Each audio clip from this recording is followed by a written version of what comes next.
I wanted to thank my colleague, Deputy Chambers, and my colleagues in Fianna Fáil for putting this motion forward. It's a really, really important motion before the Dáil this evening, and I think really what it shows up fundamentally is a lack of respect from the government for the Defence Forces, and that's what people are really feeling, and that is what is biting people about this particular issue at the moment.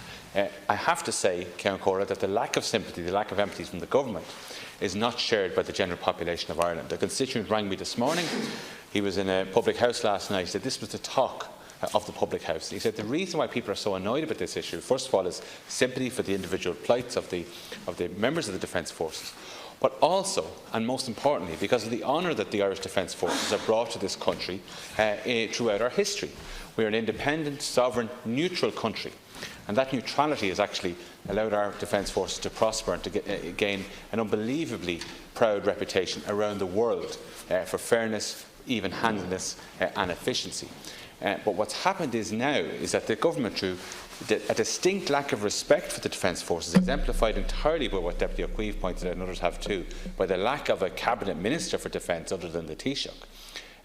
That has now resulted in a situation where it seems to be an I don't care attitude towards the Defence Forces, where we have people leaving, discharging themselves on an unprecedented basis. We have numbers down.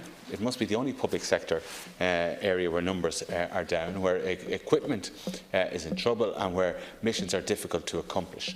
And at a time when Irish soldiers and Irish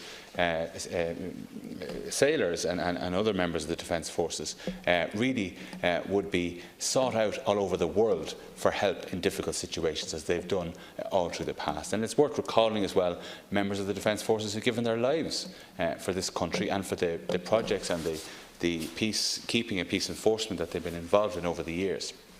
And you know, this is a difficult job, and is made all the more difficult by the financial and material circumstances that the government have left our soldiers in. So I'm appealing for the government. I think there's a certain amount of embarrassment on that side of the House.